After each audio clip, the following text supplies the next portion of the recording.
Sí, hace tiempo que no me he parado acá y uno cuando se para acá se da cuenta de la responsabilidad, ¿verdad? Que es estar aquí delante de ustedes y la responsabilidad que cae muchas veces sobre los pastores que lo hacen semana tras semana, ¿verdad?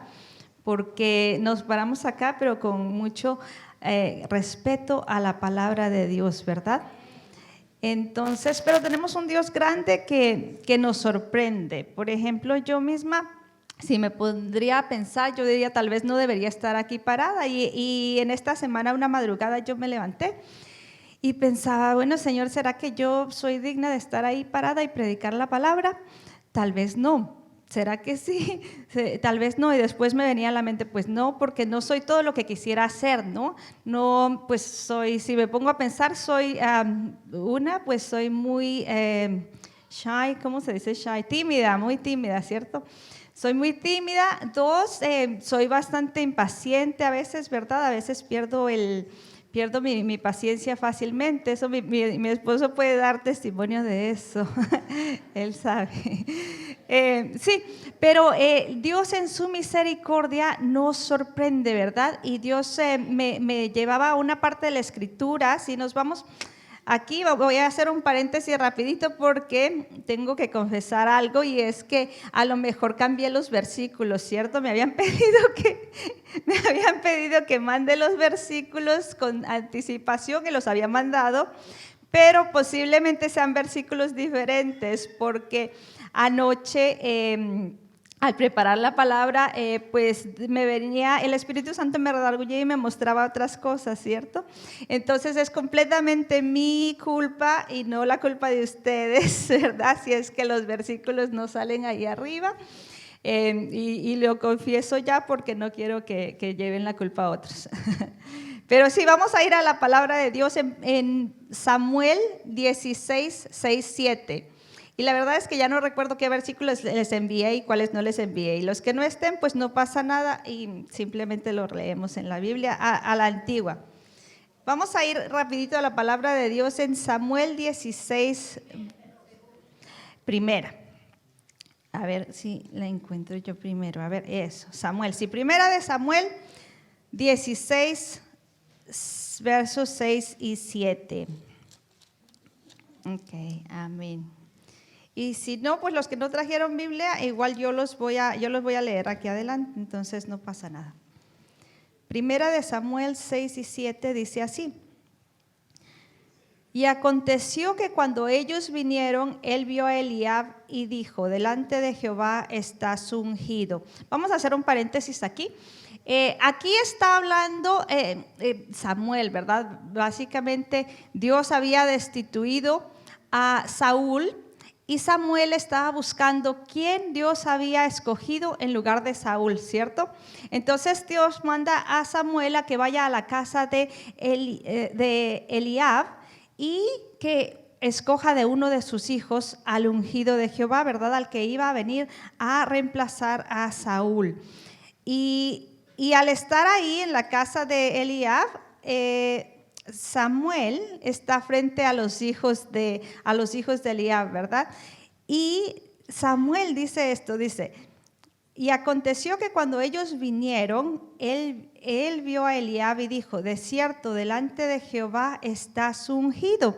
¿Sí? Entonces, humanamente, Samuel en ese momento vio a los hijos de Eliab grandes y fuertes, ¿verdad? Con cualidades, y dijo: uno de estos tiene que ser, ¿verdad? Entonces dijo: definitivamente delante de Jehová estás ungido. Cuando Dios le dice: espérate un momentico, no. ¿Qué le dice Dios en el verso 7? Le dice: y Jehová respondió a Samuel: no mires a su parecer ni a lo grande de su estatura, porque yo lo desecho. Porque Jehová no mira como mira el hombre, pues el hombre mira lo que está delante de sus ojos, pero Jehová mira el corazón. Sí, entonces, ¿cómo podemos a veces? Dios nos sorprende todo el tiempo, ¿verdad? Samuel, profeta de Dios, que hablaba con Dios constantemente, pero todavía no conocía todos los secretos de Dios, ¿verdad? Porque Dios todavía nos sorprende, nos puede sorprender todos los días con cosas nuevas. ¿sí? Y en este momento Samuel, delante de estos muchachos grandes, fornidos, con todas las cualidades, ¿verdad? Dijo, ciertamente delante de Jehová estás ungido, pero Dios le dice, no, un momento, aquí no está, todavía no. Y después mandan a llamar a David, ¿verdad? David, por alguna razón, David tenía lo que Dios quería en un siervo de Dios, ¿verdad? Y yo muchas veces me he preguntado, desde que ya llevo mucho tiempo en la vida cristiana, pero muchas veces me he preguntado por qué será que Dios escogió a David, ¿verdad? Porque si nos ponemos a ver la vida de David, a veces no diríamos que es un ejemplo de vida cristiana, ¿cierto? A lo mejor no lo quisiéramos poner de ejemplo a nuestros hijos, tal vez, ¿verdad? Humanamente viendo las cosas, ¿cierto? Me acuerdo que cuando una hermana predicaba, decía, bueno, que un niño en la escuela dominical le dijo algo así como, David, sí, a él le gustaba mirar a las muchachas bonitas desde la ventana, ¿verdad? Entonces sí, en muchas cosas David lastimosamente no fue un buen ejemplo, ¿cierto? Pero vamos a ver por qué Dios escogió a David por encima de otros que tal vez tenían cualidades que como personas humanamente podríamos decir, este es, ¿verdad? Este o aquel, ¿sí? Pero Dios no mira como miran los hombres y siempre nos sorprende y nos sorprenderá. Y vamos a ver otro ejemplo en el que Dios sorprende a la humanidad.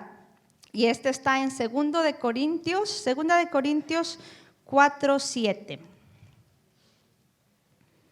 Y nos fuimos directo a la palabra, ¿cierto? 2 de Corintios 4:7.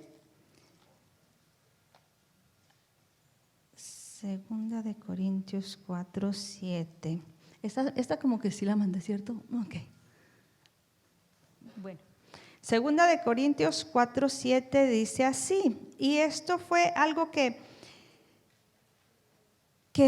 desde muy temprano en mi vida cristiana Dios ministró en mi vida. Y dice así: pero tenemos este tesoro en vasos de barro, para que la excelencia del poder sea de Dios y no de nosotros. ¿Sí? ¿Qué tesoro? Aquí Pablo está hablando del evangelio, ¿verdad? Pablo está hablando del evangelio y vamos a darnos cuenta cómo son los vasos de barro. Otra vez vamos a hacer la comparación a las actitudes humanas y la actitud de Dios, ¿verdad? Vamos a pensar en los vasos de barro. Los vasos de barro son frágiles, ¿sí? Los vasos de barro, ¿para qué generalmente se utilizan? Pues ahora ya no mucho, pero en la edad antigua se utilizaban para poner líquidos, alimentos a veces. Ahora, hoy por hoy, los vasos de barro generalmente se utilizan como plant pots, como maceteros, exactamente. Sí, entonces, ¿qué se pone? Se pone tierra y después pues se siembra una plantita, ¿cierto? Ese es el uso que les damos en la actualidad, hoy por hoy, el más común, a los vasos de barro. ¿Por qué? Porque son frágiles, porque son débiles, ¿sí? Y se rompen fácilmente. Y los tesoros, si usted se pone a pensar en sus cosas valiosas, ¿qué es lo que usted considera valioso para usted? ¿Tiene algo que sea muy valioso para usted y que quiera guardarlo? A lo mejor es un anillo, a lo mejor es una cadena, a lo mejor es dinero, ¿sí? ¿En dónde ponemos las cosas valiosas? Si es oro, si es mucho oro, tal vez buscamos una caja fuerte, ¿cierto? Un lugar seguro, fuerte, ¿verdad? Donde podamos poner las cosas valiosas, lo que es preciado para nosotros. Pero Dios nos dice aquí, Pablo, que Dios escogió poner este tesoro, el tesoro del evangelio, el tesoro del Espíritu Santo, en vasos de barro, ¿sí? Algo que no haríamos nosotros, no pondríamos nuestro tesoro en un lugar frágil, en un lugar débil, ¿verdad? Sino más bien buscamos que un banco. ¿Dónde guardan los bancos, verdad? Los bancos guardan el oro en cajas fuertes, el tesoro tiene que estar resguardado y guardado, ¿verdad? Mas Dios, en su misericordia, escoge poner el tesoro del Espíritu Santo en nosotros, ¿sí? ¿Y nosotros somos qué? Entonces somos vasos frágiles y somos templo del Espíritu Santo, ¿sí? Pero en este caso Dios nos muestra la fragilidad humana, ¿sí? Y me doy cuenta de eso, ¿por qué? Porque cuando pienso en la humanidad debemos darnos cuenta de que ahora estamos y mañana tal vez no podamos estar aquí, ¿cierto? La fragilidad de la naturaleza humana, ¿verdad? Y o es una lección que aprendí temprano en mi vida. Cuando perdemos a seres queridos, ¿sí? Nos damos cuenta de la fragilidad de la vida humana, que podemos estar aquí hoy, pero mañana no sabemos si seguiremos acá, ¿verdad? Esta semana, Santiago nos dice lo mismo, ¿verdad? Dice, podemos hacer planes de aquí a una semana, de aquí a un mes, de aquí a un año, pero solo Dios sabe hasta cuándo vamos a estar acá en esta tierra. No depende de nosotros, ¿verdad? Y con eso, pues, quisiera pasar a cómo nosotros, siendo vasos frágiles, vasos de barro, podemos servirle mejor a Dios. ¿Cómo será que podemos servirle? Porque Dios ha escogido poner su tesoro en nosotros, ¿sí? Por algo. ¿Cómo podemos servirle mejor a Dios? La mejor forma, tengo 5 puntos. El primer punto es conociendo al Dios al que queremos servir, ¿sí? Conociendo el corazón de Dios. Y aquí si podemos irnos a un ejemplo bíblico en el que personas con buenas intenciones quieren servir a Dios, pero no conocen el corazón de Dios. Vamos a ir a Lucas, por favor, al Evangelio de Lucas, capítulo 9, versos 51 al 16. No, a ver. Lucas 9. 51 al 56. Cuando estén ahí me avisan y si no, pues lo leemos juntos. Amén.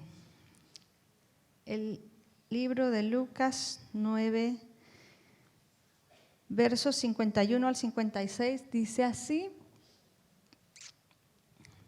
Amén. Dice. El título de esta porción de la Escritura es Jesús reprende a Jacobo y a Juan. Y dice así: cuando se cumplió el tiempo en el que había de ser recibido arriba, afirmó su rostro para ir a Jerusalén. ¿Quién? Jesús, ¿verdad?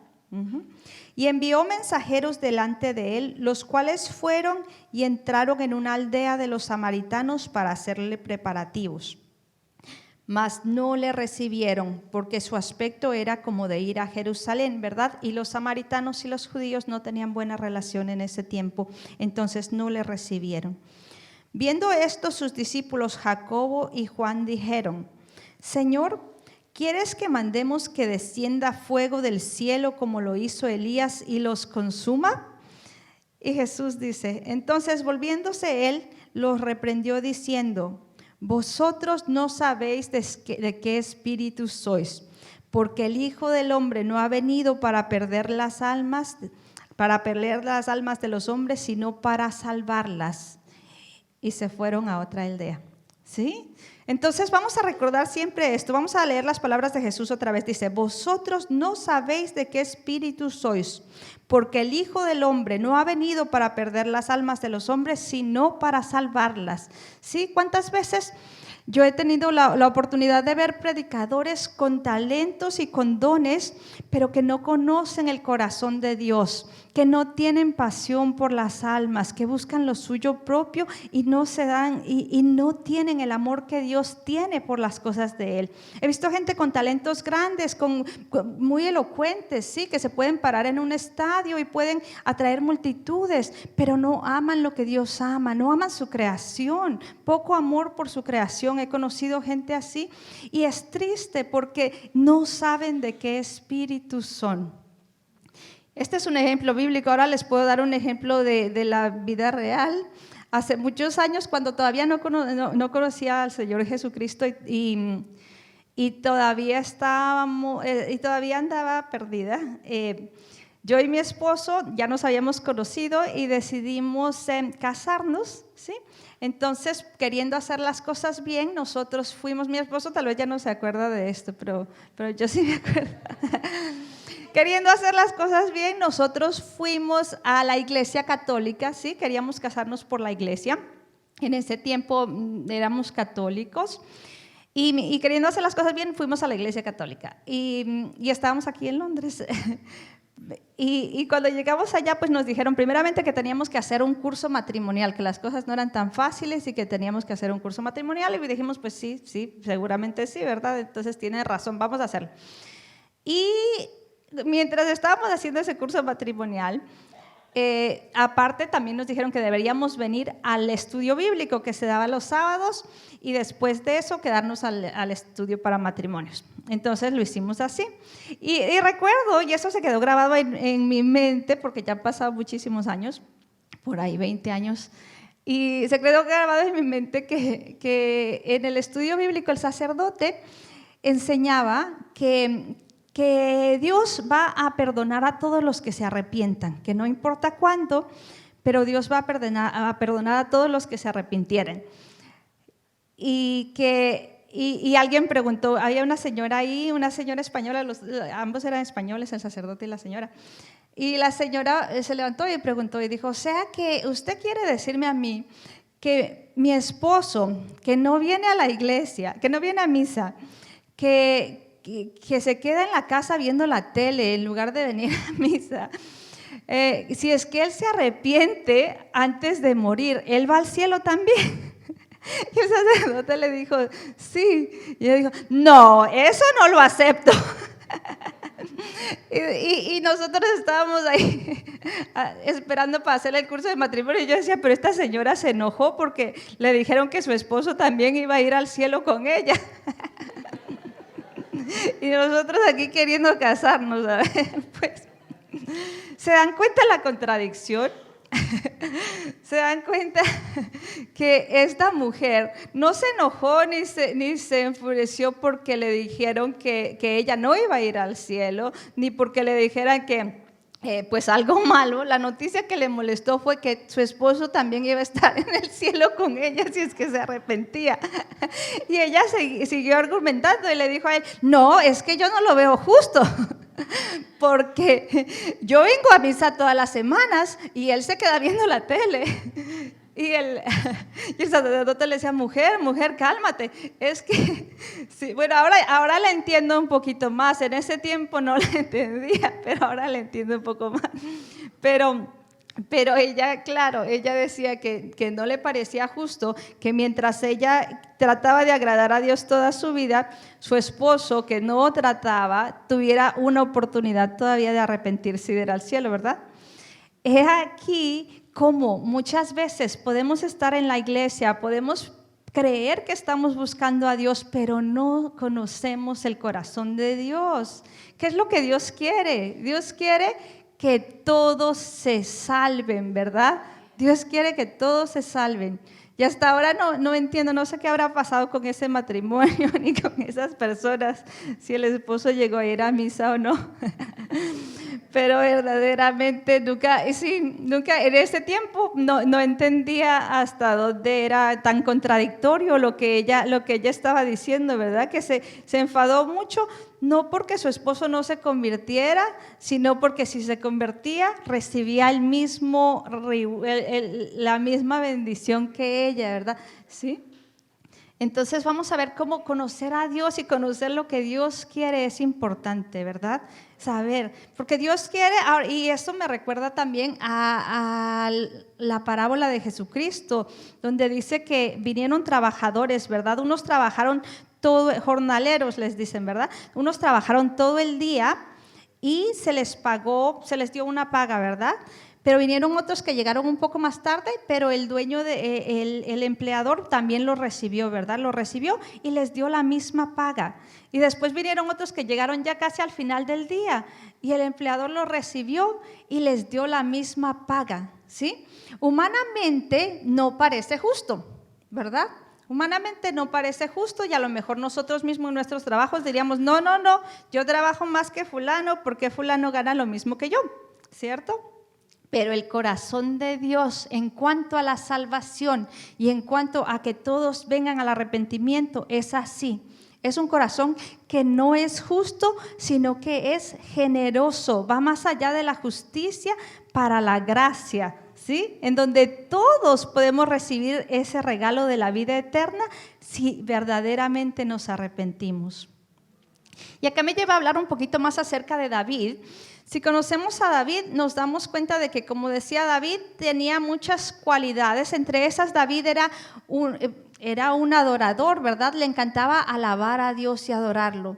Y le digo que no hay cosa más bonita que eso, porque Dios habita en medio de la alabanza de su pueblo, ¿sí? No importa si está usted solo en su cuarto, en su sala, en su cocina, y empieza a alabar a Dios, Dios puede hacer cosas maravillosas en ese momento, ¿sí?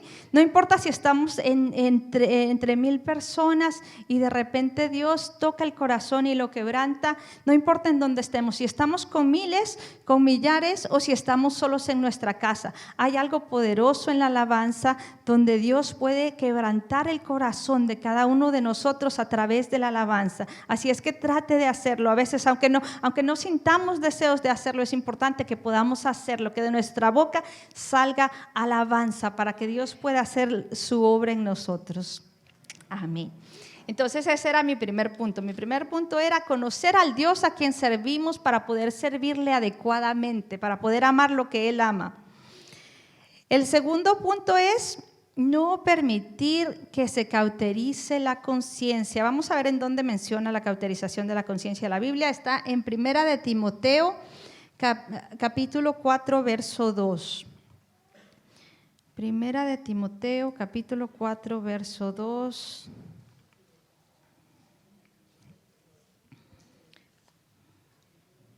Es un verso corto y si están listos lo leemos juntos. Y dice así, Primera de Timoteo, capítulo 4, verso 2 dice: por la hipocresía de mentirosos que teniendo cauterizada la conciencia. Vamos a leerlo hasta ahí, porque vamos a ver qué es lo que quiere decir cauterizado. Cauterizar algo quiere decir quemarlo, sellarlo, ¿sí? Entonces la cauterización de la conciencia quiere decir que tenemos una conciencia que ya no es sensible, que ya no puede discernir entre lo bueno y lo malo. ¿Sí? ¿Y cuándo puede llegar la cauterización de la conciencia? En tiempos como estos, en el mundo en el que vivimos, es muy fácil que sin darnos cuenta sea cauterizada nuestra conciencia. ¿Por qué? Porque algo se cauteriza a veces siendo expuesto a algo mucho tiempo. Por ejemplo, vamos a hablar hoy por hoy de un tema muy, muy común, que es la violencia, ¿verdad? Si escuchamos violencia, si vemos violencia y vemos, por ejemplo, incluso los científicos, los psicólogos han hecho exámenes de ver cómo los niños pequeños que son expuestos a violencia, a programas violentos o a juegos violentos, después ya no son sensibles a eso, pueden ver violencia y ni siquiera se les para un pelo. ¿Por qué? Porque está cauterizada esa parte de su sensibilidad, ¿sí? Son es un poco desensitized, se dice en inglés, pero quiere decir que han perdido la sensibilidad a eso, ¿verdad? Exacto, se hacen insensibles a la violencia o a cualquier otra cosa a la que sean expuestos por mucho tiempo, ¿verdad? Hoy por hoy los psicólogos dicen eso, que parte del problema de la sociedad es que muchos niños tienen en su mano desde muy pequeñitos un iPad, ¿verdad? O un teléfono, ¿cierto? Y muchas veces no estamos ahí con ellos todo el tiempo viendo qué es lo que están mirando. Y conozco a una persona que obviamente pues es algo que muchas de las mamás hacemos a veces, ¿verdad? Les prestamos para que dejen de llorar o para que esto, pero es necesario que sepamos qué es lo que están mirando, ¿sí? Y en lo posible pues no dárselos porque no lo necesitan, pero si se los da, necesita saber qué es lo que están mirando los niños ahí. Conozco a un niño pequeñito que porque se le permitía ver YouTube, él veía cosas que aparentemente eran buenas y de repente le saltaban a cosas que ya no eran tan buenas, ¿verdad? De repente se acababa el video de 5 minutos y empezaba otro que no tenía nada que ver con el anterior y que no era apto para la edad de él, ¿verdad? Que tenía demasiada violencia. El niño empezó a tener pesadillas por la noche, a no poder dormir, ¿sí? Y a veces no sabemos por qué suceden las cosas, por qué el niño no puede dormir, por qué de repente el niño llora por cualquier cosa, por qué de repente el niño no quiere separarse de su madre. Y son puertas abiertas, ¿verdad? Estamos dejando que los niños estén expuestos a cosas que antes, en nuestro tiempo, por ejemplo, no estaban disponibles, ¿sí? Yo no podía ver nada más de lo que había ahí en mi casa. porque no tenía un iPad y tal vez la televisión, pero eso era todo, estaba prendida un ratico y ya no. Pero ahora ya no, ahora al alcance de la mano de un niño de 5 años están cosas que los adultos ni siquiera nos podemos imaginar. Entonces es necesario que sepamos a qué está expuesta la mente de los niños, ¿verdad? Y también nuestra mente, porque hoy por hoy vemos, por ejemplo, las noticias. Vivimos en un mundo que es un poco caótico, ¿verdad? Que si nos ponemos a ver, recientemente un periodista inglés decía, no es que seamos pesimistas, sino que el que conoce el estado del mundo no va a tener pensamientos muy optimistas, ¿sí? Entonces a él le preguntaban que por qué siempre habla de las cosas que están mal, y él decía, no es que yo sea pesimista, es que en realidad simplemente abro los ojos y veo el estado en el que está el mundo actual, ¿verdad? Entonces, si dejamos que eso sea todo lo que escuchamos, ¿verdad? Malas noticias, guerras, crisis, violencia, pandillas, ¿verdad? Ahora mismo hay cosas aquí mismo que todavía no los han podido controlar bien. Hay cosas en Latinoamérica, ¿verdad?, que no están yendo bien. En nuestro país muchas veces he oído mucha gente decir, no, ya ni siquiera quiero ver noticias de allá porque me deprime, ¿verdad? Ya no quiero mirar las noticias, ya no quiero escuchar esto porque me deprime. Y es fácil que seamos bombardeados con malas noticias. Es fácil que seamos instigados o tentados a fijarnos solamente en las cosas que están yendo mal y a olvidarnos de las cosas que Dios está haciendo a través de eso, ¿sí? Muchas veces en nuestra vida Dios permite cosas con un propósito, ¿verdad? Pero yendo a la caracterización de la conciencia, la forma más fácil de uno darse cuenta si la conciencia de uno está siendo cauterizada sin tal vez darnos cuenta, es cuando usted escucha la palabra de Dios. Cuando usted escucha la palabra de Dios, usted es confrontado, usted es movido, es quebrantado, o ya no, o le da igual, o no siente nada, ¿sí? Si es eso, si ya no siente nada cuando escucha la palabra de Dios, hay un riesgo de que la conciencia esté siendo cauterizada, porque la palabra de Dios es viva y eficaz y ha venido a confrontarnos. Y ahí es cuando Dios me recordaba a David. David no fue quien fue por sus propios méritos, porque como decíamos, David no fue un hombre que podríamos poner de ejemplo a nuestros hijos tal vez, ¿verdad? No en todas las cosas, en algunas sí, pero en otras no. Y David fue quien fue delante de Dios, no por sus méritos, sino por su capacidad de arrepentimiento. Porque Dios me decía, porque no nos definen nuestros pecados, ¿sí? Porque todos hemos pecado de alguna manera, porque todos hemos caído, pero no nos definen los pecados, nos define la capacidad de recibir la gracia de Dios, la capacidad de arrepentirnos, de ser redargullidos, de ser movidos, ¿sí? Arrepentimiento. ¿Por qué? Vamos a pensar en David, ¿verdad? Uno de los pecados más horribles que él cometió fue matar a la esposa de Urías. ¿Sí? Matar a Urías, matar al esposo de Betsabé, ¿verdad? Matar a Urías. ¿Por qué? Porque había cometido un pecado, había cometido un error de haber tenido relaciones con la esposa de otro hombre. Y David, en ese tiempo, con su conciencia un poco cauterizada, en lugar de enmendar eso, lo que hizo fue cometer un pecado mayor para encubrir, ¿verdad? Porque a veces hacemos eso, a veces cometemos un error y en lugar de confesarlo, queremos taparlo, ¿verdad? Y pensando eso es muy humano, eso es algo muy humano de nuestra naturaleza humana. Me recuerda a mi hijo cuando era pequeño. Él vino un día de la escuela y vino con un cable en la mochila. Y él era muy pequeñito, ¿no? Tendría por ahí tal vez 7 años. Y vino con un cable en la mochila y yo le dije, ¿y este cable de dónde es? Y él me dijo, lo que pasa es que yo estaba en mi clase de computación y este cable se me rompió. Y yo le dije, ¿qué hiciste? Dijo, pues lo guardé para que nadie se diera cuenta, me lo traje a la casa. Entonces es muy humano el querer tapar nuestros pecados en lugar de confesarlos, ¿verdad? Entonces yo le dije, no, pero me le hubieras dicho, más bien le hubieras dicho a tu maestra, seguro que es un error, a todos nos puede pasar, fue un accidente. Lo mejor es que se lo digas. Y él me dijo, no, yo no lo voy a decir, porque aparte de romperlo, me lo traje a la casa, yo no voy a decir eso.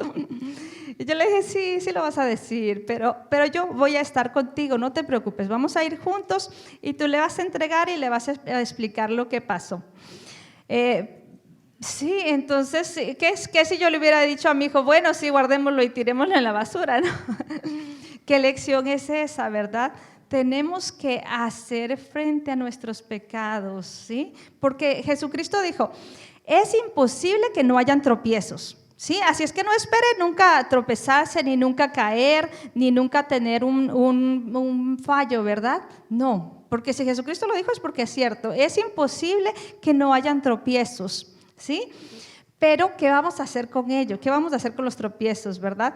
Como digo, ese día, sí, al siguiente día, pues no sé cómo durmió mi hijo, lloré con él y le dije que teníamos que devolverlo, él todavía no quería. Tal vez él se acuerde hasta ahora de eso, ¿verdad? Son lecciones que a veces nos quedan, tal vez no se acuerde, pero al otro día, sí, yo la acompañé a la escuela y estaba parada la directora de la escuela allá al frente, a la entrada, ¿no? Y yo le dije, bueno, vamos a ver. Y él no quería, ¿no? Obviamente no quería, pues ¿quién quiere en realidad confesar sus pecados, verdad? No lo hacemos por placer, no es nuestro hobby hacerlo, ¿verdad? Pero sí, se paró allí y yo le dije, no te preocupes, yo estoy contigo y yo te aseguro que las cosas van a salir bien, es mejor.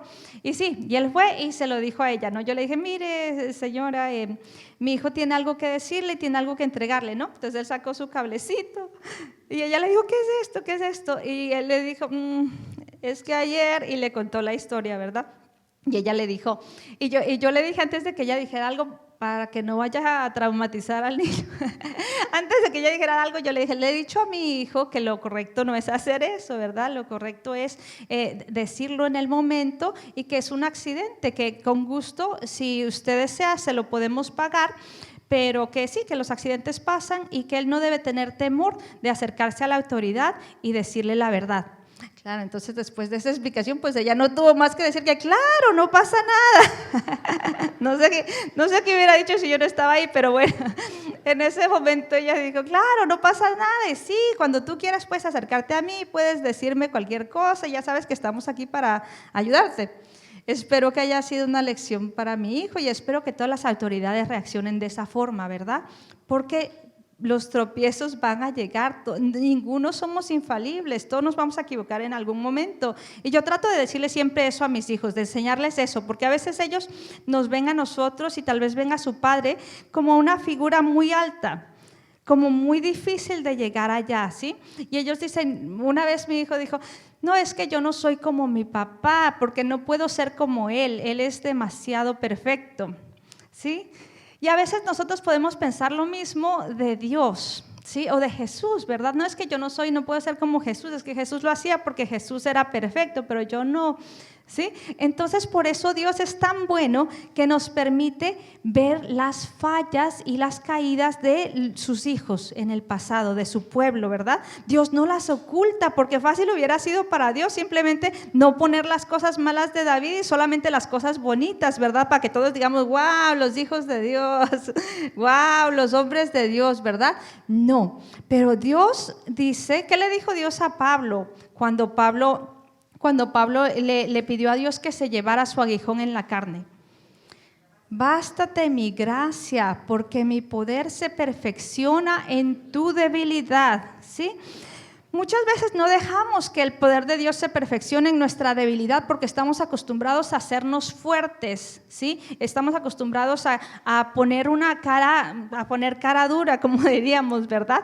Estamos acostumbrados a que no nos hieran, que no queremos que nos hieran, no queremos ser vulnerables, ¿verdad? En esta sociedad no se ve bien el ser vulnerables, ¿verdad? Eso me da mucha tristeza de los jóvenes que piensan eso, que piensan que porque ven en las redes sociales que tal persona se ve como si tuviera su vida muy espectacular, ¿verdad? Como si todo fuera bien en la vida de fulano o de sultano en las redes sociales, y ellos piensan que ellos no pueden nunca llegar a hacer eso. Me da mucha pena como la vulnerabilidad, que es tan importante y parte de la naturaleza humana y de lo que nos hace ser lo que Dios quiere que seamos, se ve como una debilidad. se ve como algo malo, ¿verdad? Alguien no puedes llorar, no puedes ser frágil, no puedes ser así, tienes que ser fuerte, tienes que ser duro. Y me da mucha tristeza, especialmente en los varones, el peso que la sociedad pone en ellos para hacer algo que Dios no los ha creado a hacer. ¿Sí? Para ser más fuertes, para no llorar, para ser así, para llevar sobre ellos toda la carga solos. Y no es esa la voluntad de Dios. La voluntad de Dios es que puedan ser vulnerables y débiles delante de Él para que Dios pueda glorificarse en ellos, ¿sí? Para que la gracia de Dios sea manifiesta en nuestras vidas, para que podamos dejar obrar al Espíritu Santo en nosotros, ¿sí? Entonces, no ocultar la debilidad, no ocultar el pecado, no ocultar las fallas, porque Dios se puede glorificar en eso siempre y cuando salga a la luz, siempre y cuando podamos confesarlo, siempre y cuando podamos sacarlo a la luz, Dios puede glorificarse en ello.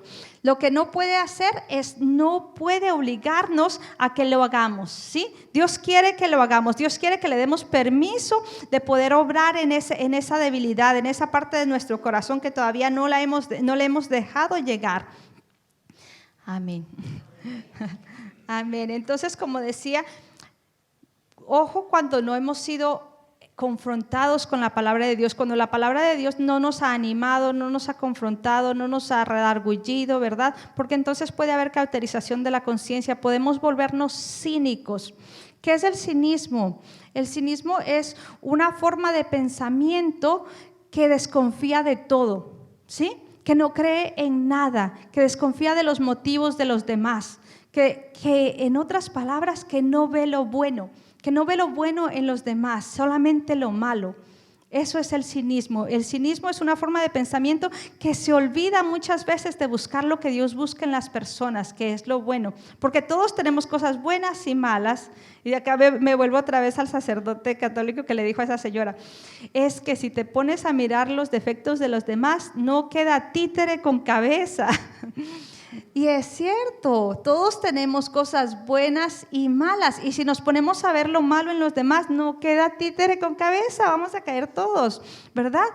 Entonces no seamos cínicos, no dejemos de creer en el poder de la oración, en el poder de Dios en nuestras vidas, ¿sí? Hay muchas veces que nos acostumbramos a ver, como digo, porque el mundo, estamos en el mundo, aunque no somos del mundo, estamos en el mundo, y nos acostumbramos a ver las cosas de la manera en que el mundo las ve, ¿verdad? De una manera tal vez fatalística, de una manera tal vez que nos llevan al temor y a la preocupación. No dejemos que pase eso. Vamos a ver las cosas como Dios quiere que las veamos. Y eso me lleva al siguiente punto, que es reconocer la voz de Dios, ¿sí?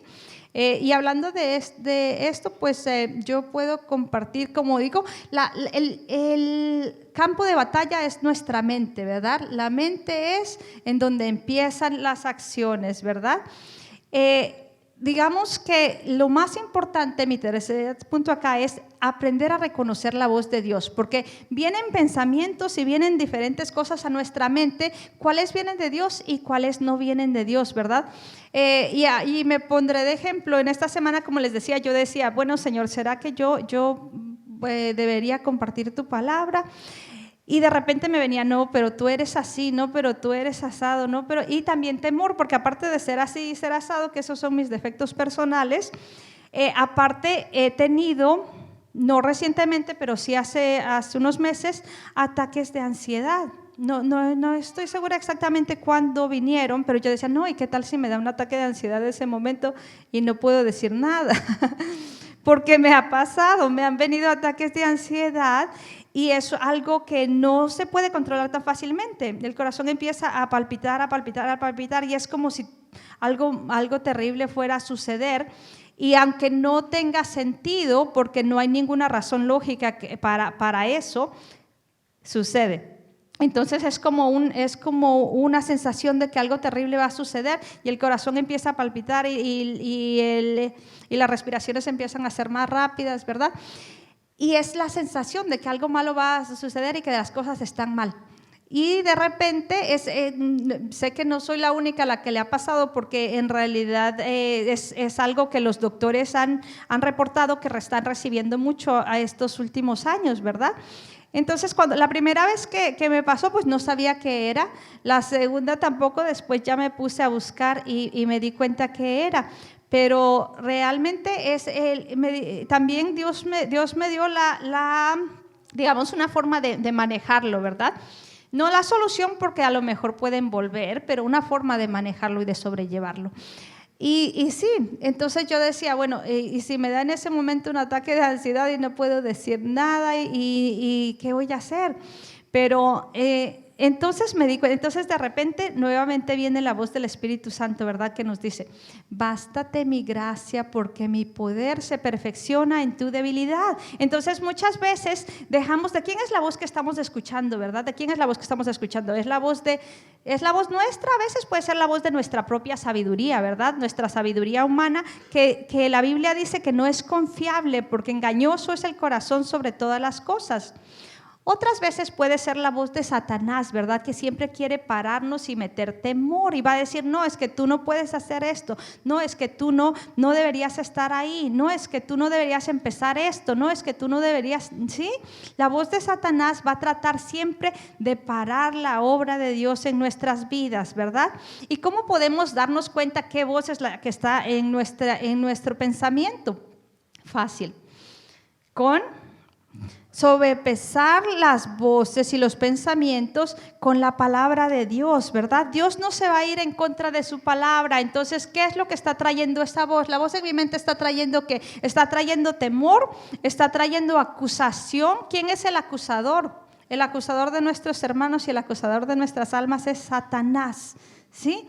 Entonces, la voz que estoy permitiendo que dé vueltas en mi mente es ¿de quién? ¿Sí? La voz del acusador, la voz de Satanás que quiere parar la obra de Dios, la voz de Satanás que está contento con ver que los matrimonios se destruyan, que está contento con ver que las familias se destruyan, que está contento con ver que los hijos se vayan por otros caminos, ¿verdad? Que los jóvenes se separen del camino de Dios y tomen su propio camino.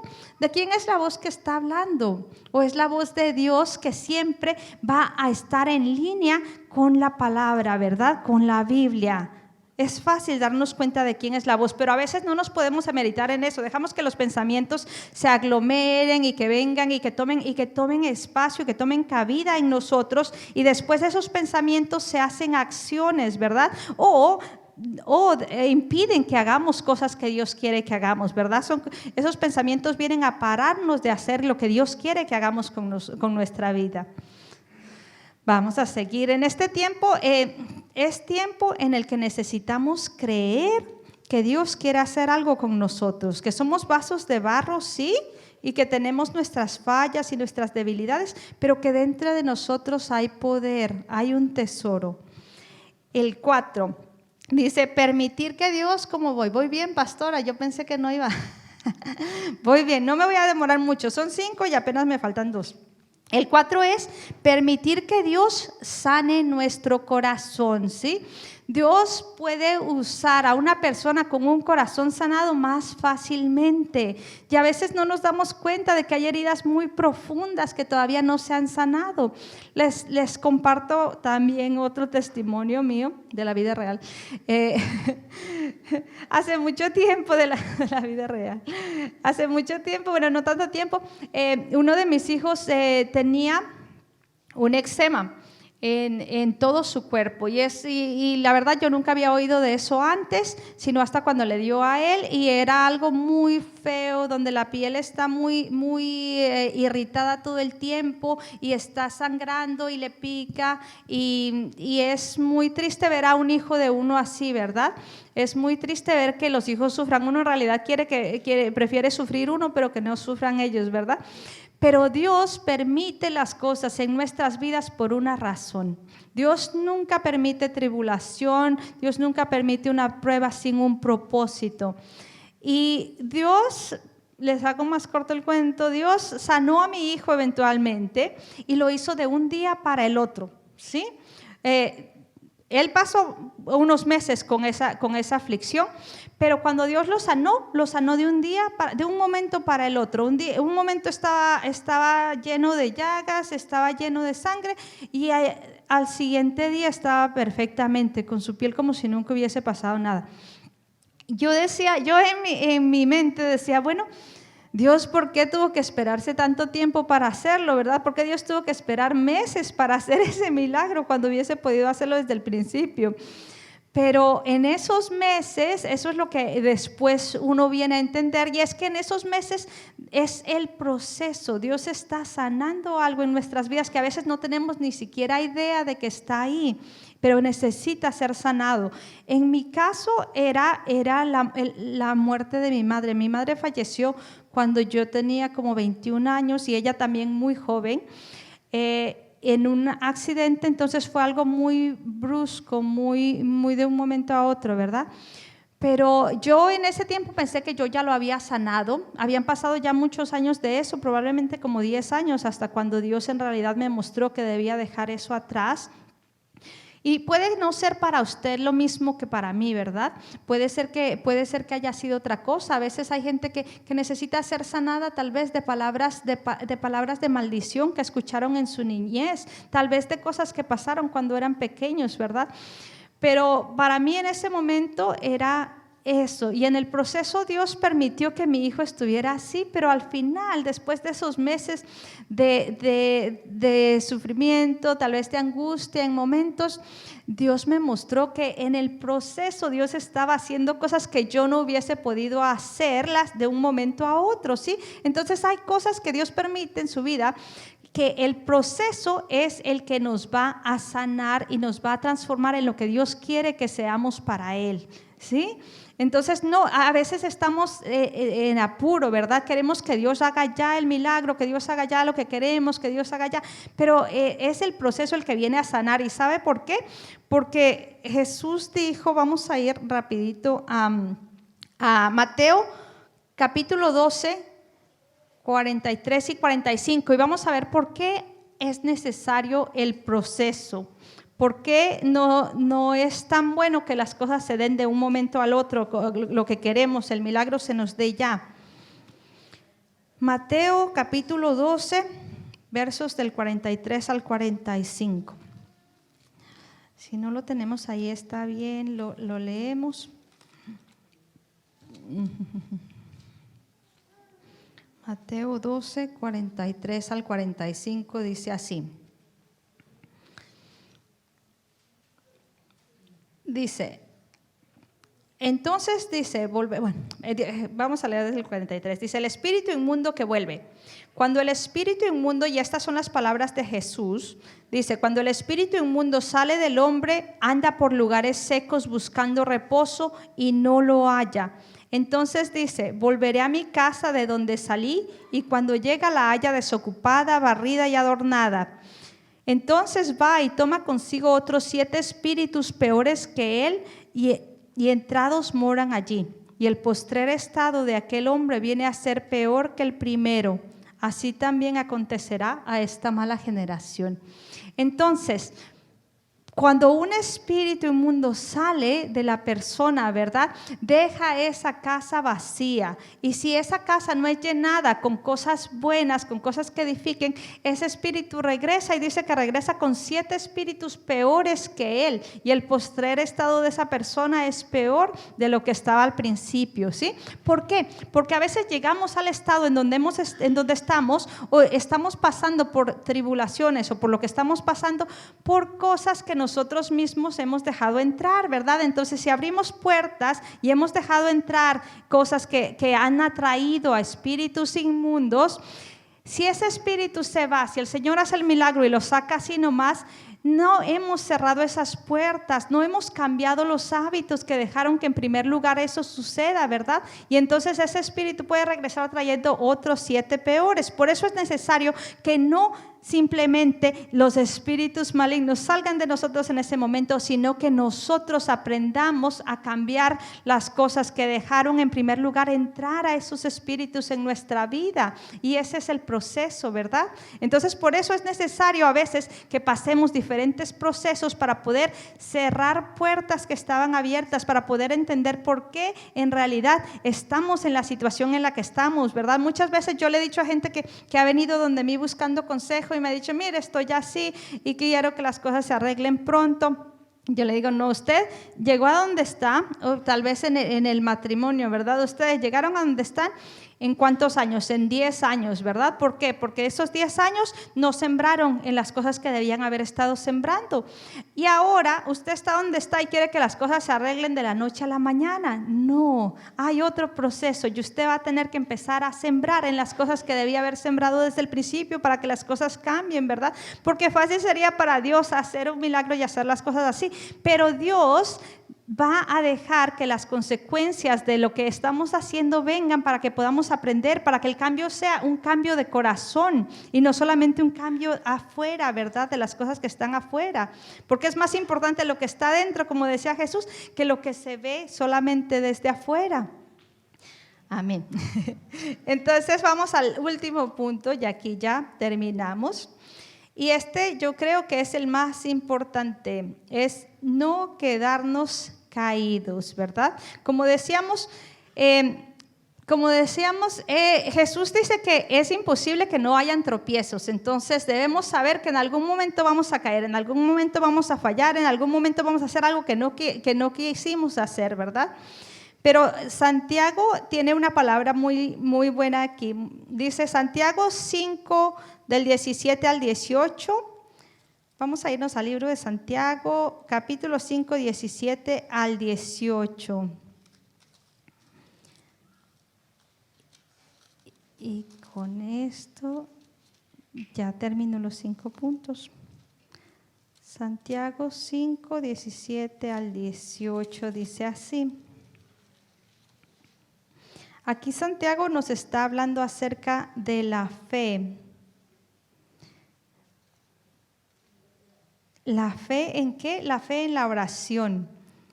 Dice así, Santiago 5, versos 17 y 18. Elías era hombre sujeto a pasiones semejantes a las nuestras y oró fervientemente para que no lloviese y no llovió sobre la tierra por 3 años y 6 meses. Y otra vez oró y el cielo dio lluvia y la lluvia produjo su fruto. Amén. ¿Qué nos está diciendo aquí Santiago? Santiago está animándonos a no menospreciar el poder de la oración, ¿sí? ¿Por qué? Porque dice, Elías era un hombre sujeto a pasiones semejantes a las nuestras, ¿cierto? ¿Qué clase de pasiones? Deseos, a veces deseamos esto, a veces sentimos de esta forma, ¿verdad? Elías era un hombre como nosotros, ¿sí? Sujeto a las pasiones humanas, a las debilidades humanas, mas Santiago aquí nos recuerda que a pesar de nuestra humanidad, Dios obra en nosotros, ¿verdad? ¿Por qué? Porque Elías, un hombre como usted y como yo, en otras palabras Santiago está diciendo, un hombre como usted, una mujer como usted, una mujer como yo, oró y la lluvia paró y la lluvia cayó. ¿Por qué? No, porque no era Elías, porque no era Elías el que hacía el milagro, porque era el poder de Dios a través de la oración de Elías. No menospreciemos el poder de la oración, ¿sí? No nos volvamos cínicos pensando que Dios ya no puede hacer milagro en esa situación o en esta situación, ¿verdad? Hay veces que las cosas parecen demasiado malas, tal vez el panorama está demasiado oscuro como para pensar que la oración nuestra puede hacer algo ahí, pero lo hace, ¿sí? No se canse de orar porque sinceramente cuando usted abre su boca y abre su boca para declarar la palabra de Dios, no es usted el que está haciendo eso, es el poder de Dios a través de usted cuando usted declara la palabra, ¿sí? Entonces no es usted, no soy yo, no es porque he hecho yo, como les decía, no era por quién era David, era porque David aprendió a recibir la gracia de Dios, a saber que no era definido por sus debilidades, por sus pecados, por sus fallas. Lo que lo definía era la misericordia de Dios obrando a través de él. Todo lo que él podía hacer no era por sí mismo, por quién él era porque sabía que Dios podía obrar a pesar de su humanidad, a pesar de sus debilidades. Y en este día yo le digo, si hay algo por lo que usted ha estado orando, nos podemos poner de pie, por favor, ¿sí? Pongámonos de pie un momento y vamos a recordar que si hay algo por lo que hemos estado orando y tal vez hemos perdido ya la fe o tal vez el ánimo, no se desanime porque hay poder en la oración. Tal vez hay un proceso, tal vez tiempo tiene que pasar porque Dios está haciendo algo, pero su oración va a acelerar el proceso. Su oración va a hacer que nuestro corazón se alinee al corazón de Dios, que conozcamos al Dios a quien le servimos, que conozcamos su corazón y lo que para Él es importante. Amén. Vamos a hacer una oración en estos momentos. Vamos a recordarnos a nosotros mismos que Dios todavía no ha terminado con nosotros, que a pesar de en donde estemos ahora, como decía, David tenía probablemente mucho más pecados que los que estamos acá ahora, ¿verdad? Pero David se convirtió en un hombre de Dios por la misericordia de Dios. David hizo lo que hizo por la misericordia de Dios. David terminó con los enemigos de Jehová. David mató a Goliat, un gigante tal vez 3 veces mayor que él, no por quién era David, sino porque David se enfocaba en quién era Dios. Ahora mismo, si tienes un gigante en tu vida, si tienes un gigante que a lo mejor amenaza con aplastar tu familia, con llevarse algo que es tuyo, ¿verdad? Con robar algo que Dios quiere darte, vamos a orar en contra de eso, porque no es nuestra oración, no es nuestro poder el que lo hace, sino el poder de Dios, ¿verdad?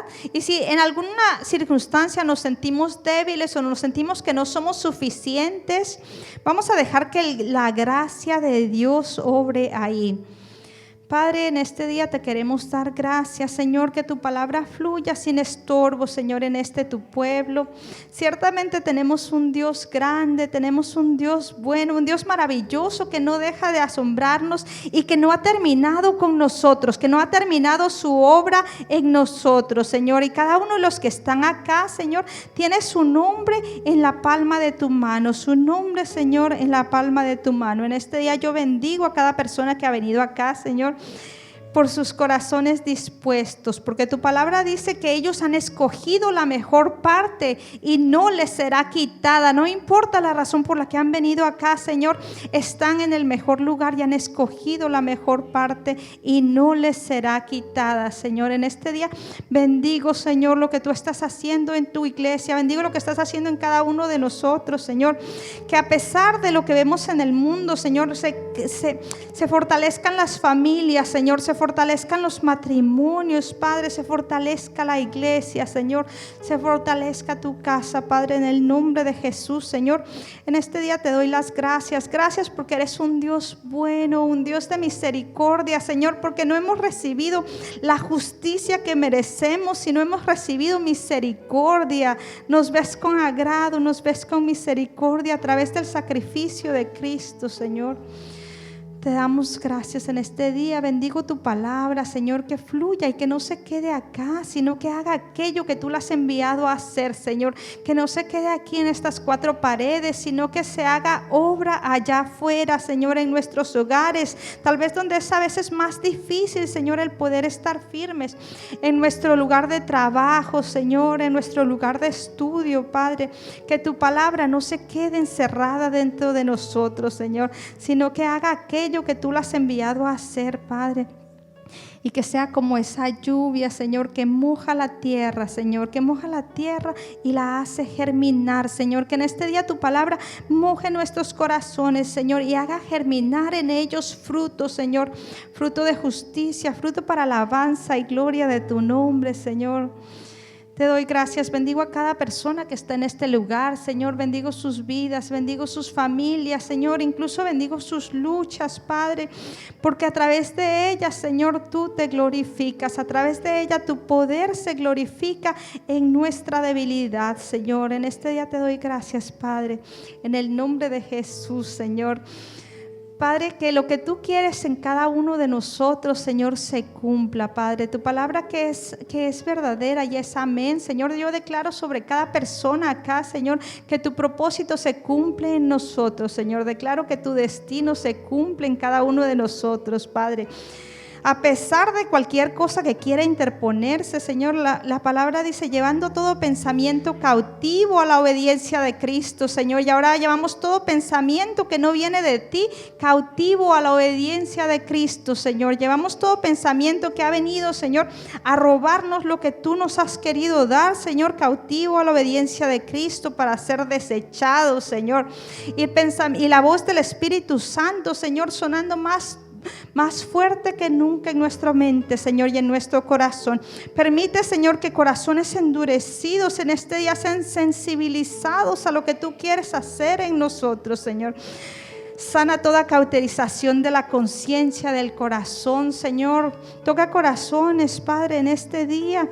Que no seamos cínicos y que sigamos creyendo en tu poder, Señor. Que sigamos creyendo en el propósito que tú tienes, Señor, y en tu voluntad para esta tierra, Señor. Que seamos de aquellos que levantan su boca, Señor, para declarar tu palabra. Que seamos los que vamos a hacer, Señor, que el reino de los cielos venga a la tierra, Padre.